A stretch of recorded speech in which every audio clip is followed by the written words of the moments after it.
What's good? It's Wood. Please like the video, subscribe to the channel if you were into the fight talk. We have Chris Eubank Jr., 32 wins and 2 losses, taking on Conor Benn, 21 wins and 0 losses. This is a pretty weird fight, I have to say. I'm very intrigued by it, but it's a weird fight, and it wouldn't have come together if it wasn't for their dad's legacy against each other. They were both champions at 154 and at 160. They fought twice. They fought in 1990 and then 1993. When they fought in 1990, Chris Eubank Sr. stopped Nigel Benn late to capture the 154-pound title, and then when they fought again in 1993, they were both holding a belt at middleweight, and they came together to unify, and that fight resulted in a draw. So these were pretty historic fights, and the fact that both of their sons are active fighters, I mean, I wouldn't say it's a perfect storm because these guys are not of the same weight class. Chris Eubank Jr. is naturally 2 divisions bigger than Conor Benn, but because their dads had such a rich legacy, especially against each other, this was kind of a lightning in a bottle situation where it had to work out the way that it has worked out for it to work out and for it to actually kind of be considered a bit of a mega fight because of that. It's not a mega fight because of each of these guys' resumes, nothing like that. It's a super fight because of what the names mean to British boxing. And by the way, I said that in their first fight, the seniors, Chris Eubank and Nigel Benn, I said that their first was at 154, then the second was at 160. No, when Chris Eubank stopped Nigel Benn in 1990 to take the belt, that was actually a middleweight belt. And then they fought again at 168 to try to unify 2 titles. And that one resulted in the draw. So it wasn't 154 and 160, it was 160 and then at 168. But yeah, this is a weird fight. And it's because, on one side, you've got Chris Eubank Jr., who's a very talented fighter, and he does have some good wins. He's competed pretty well at middleweight and at 168. He's never held a major belt. He won like the middleweight British belt, and, he's been an IBO belt holder at super middle, but he hasn't ever won any of the 4 major titles, which is interesting given his, his talent level. But he competed well at 160. His one loss there was against Billy Joe Saunders via decision in a pretty competitive and close fight. And then he went up to 168, competed in the World Boxing Super Series. Just before he competed in that tournament, he beat former champ Arthur Abraham via decision, granted a post-prime Arthur Abraham, but then he competed in the World Boxing Super Series, knocked out Avni Yildirim in the 3rd round, and then lost in the next round against George Groves, former champion himself. And those are Chris Eubank Jr.'s only 2 losses, one at 160 to Billy Joe Saunders, and then once at 168 in 2018 against George Groves, both via decision. And since that, he's won like his next 6 fights, the second of which he pretty much retired former champion, 168-pound champion, James DeGale. So after he beat him at 168, he came back down to 160, fought Matt Korobov. That resulted in a TKO due to an injury to Matt Korobov, and then he basically was out of the ring for like a year and a half because he faced Korobov in December of 2019. At that time, it looked like Chris Eubank Jr. might be coming over to PBC, and if that was the case, we would at least be able to get the full juice out of the squeeze and seeing how good Chris Eubank might be able to be at middleweight or 168, because if we're talking middleweight, he would have been able to line things up and perhaps fight Jermall Charlo, somebody who himself needs a big opponent and a signature win at middleweight. And he's been a long time, he being Jermall Charlo, long-time WBC 160-pound champion, former belt holder at 154. But yeah, Chris Eubank had a short-lived stint fighting over at PBC against Matt Korobov. Then he basically didn't return to the ring for another year and a half. He hired the training services of former, legendary fighter Roy Jones Jr. And you can see how Chris Eubank Jr. has kind of adopted that style. And he's won his next 3 fights since. His last win, probably his most significant in a long time. And that was against Liam Williams, who we also recently saw Demetrius Andrade beat within the last couple of years. But, and in that fight against Liam Williams, Chris Eubank Jr. knocked him down 3 times and just looked sensational. through at least the first 6 rounds, kind of tapered off in activity in the second half of the fight, but had built up such a lead on the scorecard, he didn't really have to do much in the second half of the fight to win comfortably on the scorecards. And so Chris Eubank Jr., again, he's a very talented fighter. You now see him kind of adopting the Roy Jones style, which, you know, it's usually one of those, if you're not as quick or as talented as Roy Jones Jr., don't try this at home. It's almost like trying to do the Philly shell in the way that Floyd does it defensively. I saw Andre Berto try to do that against, the ghost Robert Guerrero, and it didn't work out. Do not try this at home if you have not mastered it, and if you're not built in a way where you could pull that off and execute it. But Chris Eubank Jr., at least thus far, has had success in that, drop your lead hand, your lead left hand style, and kind of move and throw your punches episodically and kind of sporadically, where you're, taking a step back, and then shooting like a quick left hand jab or a quick left hand hook, which he was catching Liam Williams with several times with that check hook. So you see him even kind of fighting with that, Roy Jones lean. But as good as Chris Eubank Jr. appears to be, and he's now like 33 years old, so the clock's ticking, I still don't feel like we've gotten the full juice out of the squeeze in terms of seeing how good he could be and really just seeing, him fight the elite at 160. So instead of getting him against an elite 160 guy, we've got Conor Benn, who not too long ago was just a prospect, an increasingly promising prospect, but a prospect down at 147 to come up and fight Chris Eubank Jr. at a catchweight of 157. Look, I didn't want this fight for either one of these guys, but it's like, okay, since the match is made, I'll watch it, certainly. But I would have rather, I could think of 10 guys I'd rather see Chris Eubank Jr. fight than Conor Benn, and I could think of 10 guys I'd rather see Conor Benn fight than Chris Eubank Jr. Conor Benn, I was really enjoying this gradual rise in opponent quality for Conor Benn. I mean, he smoked first Jesse Koivula in 2019, and then he beat Sebastian Formella via decision. Sebastian Formella also took Sean Porter the distance. Then he knocked out Samuel Vargas via first round TKO. He obliterated Samuel Vargas, who's fought everybody from, Errol Spence Jr. to Virgil Ortiz to Amir Khan. Samuel Vargas, if nothing else, has been pretty durable. And out of all the guys who he's fought, I've never seen anybody smoke Samuel Vargas in the way that Conor Benn did. And then he fought Adrian Granados, Granados was on his bike for that whole fight. This wasn't the same Granados who gave spirited efforts against Adrian Broner and against Sean Porter.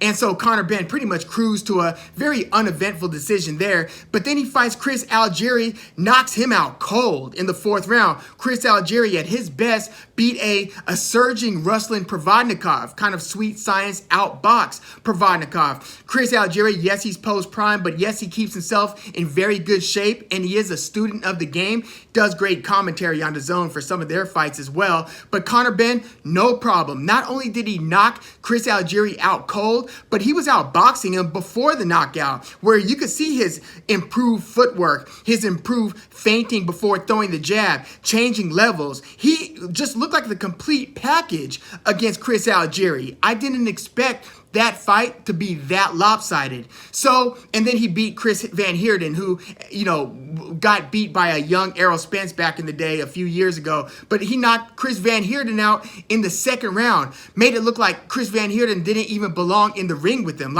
Conor Benn has been looking like his punches are pretty electrifying, power-wise. He's got pretty good hand speed. And again, his boxing acumen and boxing IQ, just his well-rounded skill set, seems to be increasing fight over fight. So I've been enjoying watching this rise of Conor Benn. And yes, I would have much rather have seen him fight David Avanesian, Stanionis. I didn't expect him to fight like Virgil Ortiz Jr. or Boots Ennis at this stage. I expected Eddie Hearn to kind of continue to bring him up gradually. But yeah, a fight against David Avanesian or somebody of that ilk would have made much more sense than what we're getting in this Chris Eubank Jr. versus Conor Benn fight. But, dollars talk. And this, again, has the commercial appeal of a mega fight. So even as lopsided and as much as of a weight mismatch as this appears to be, this is what we're getting. And, one of my main concerns when I analyze Eubank Jr. versus Conor Benn is,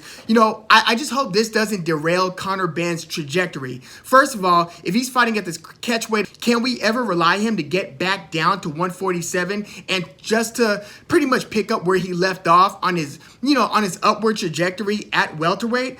I don't know if that's just a foregone conclusion. I would like for that to be the case, but who the hell knows? And, Conor Benn, there were even talks of him fighting like Kell Brook, who now sounds like he's coming out of retirement and might fight the winner of this fight, or Liam Smith, but might fight the winner of this fight.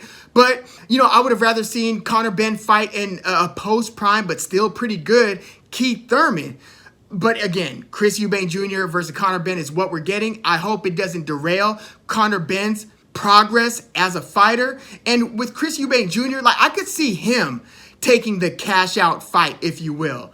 First of all, there's been a lot of controversy in terms of him losing the weight. He's been trolling on social media, basically eating a bunch of greasy foods on camera. And then his dad, for a moment, Chris Eubank Sr., tried to call the fight off. He basically said, the fight's not happening. I'm not about to lose another son at a young age. And then, Eddie Hearn and, and the fighters, they basically, all the powers that be basically said, he being Chris Eubank Sr., doesn't have the authority to call the fight off. The fight's going to continue. And Chris Eubank Jr., has kind of given mixed messages whether he even thinks he could get on track to make weight comfortably. So him having to lose that additional 3 pounds is what kind of evens things out a little bit. So the way I see it, Chris Eubank Jr. is only in danger of losing this fight if he's not his full self, if he's not the same Chris Eubank Jr. that fought Liam Williams or that fought James DeGale, which in both of those fights, again, Chris Eubank Jr. looked very, very good.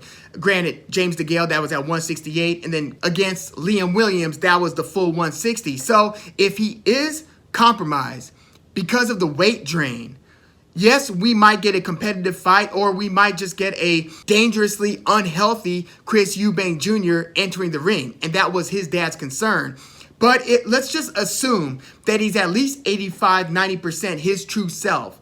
I do see this as being a bit of a mismatch. As promising as Conor Benn has continued to look fight over fight, the way I see it is Conor Benn likes to kind of patiently stalk. He likes to use his footwork to kind of come in, close the distance, feint his way into position, use his, again, very educated and improving footwork to get into position, to let his jabs and then his power punches go. And he's been finishing a lot of his opponents in short order and outboxing them prior to the knockout. But Chris Eubank Jr., he's got a style of basically backing up and being able to counterpunch the hell out of you because he's got fast hands. He might even have faster hands, even being a bigger guy. He might still have quicker hands than Conor Benn. He certainly has a lot more power, even though Conor Benn's looking like a powerhouse at 147. So, first of all, props to Conor Benn and for Chris Eubank Jr. for even taking this fight. Because this, again, is a weird matchup, but it's just such a outsized payday for both of these guys to where you can't expect these guys to say no. But again, I could see why this would be a cash out fight for Chris Eubank Jr. Conor Benn, it's one of those, are you sure you want to do this now? Because what if he gets devastated by Chris Eubank Jr. and it ends up being like a, Amir Khan going way up to 160 to fight Canelo Alvarez, or, Mikey Garcia fighting Errol Spence Jr. at welterweight, or Kell Brook going 2 divisions from 147 to 160 to fight Triple G. Come on. If we get one of those nightmare scenarios where it ends up being a super lopsided decision like the one that Mikey Garcia suffered against Errol Spence Jr., or him just getting obliterated like Amir Khan eventually did after winning a few rounds early against Canelo Alvarez, got his lights put out in the middle rounds, or just a beatdown where you suffer structural facial damage in the way that Kell Brook did at the hands of Triple G, I see so many scenarios where this is very destructive to Conor Benn's career. But stylistically, I see Conor Benn trying to close the distance, trying to move forward and engage Chris Eubank Jr. Even though Chris Eubank Jr. is the bigger guy, I don't see him just kind of coming in head over skis trying to pursue Conor Benn. I see them more or less sticking to their true styles. Now, who knows, with a match like this and it being kind of like a familial grudge match, who knows, maybe an all-out fight breaks out, which again, I think would favor Chris Eubank Jr., the bigger guy. But I see Chris Eubank Jr. being able to kind of maintain range and to counterpunch effectively to where Conor Benn's going to be forced to cool his heels a little bit and will be a little bit less audacious than he is against Chris Algieri or Chris Van Heerden. I see Chris Eubank Jr. kind of stunning him, just sticking him with a couple quick counters. It could even be a jab that Conor Benn walks into that kind of gets him to think twice before jumping into the pocket to let power punches go. So, at first I was thinking, does Chris Eubank Jr. stop Conor Benn?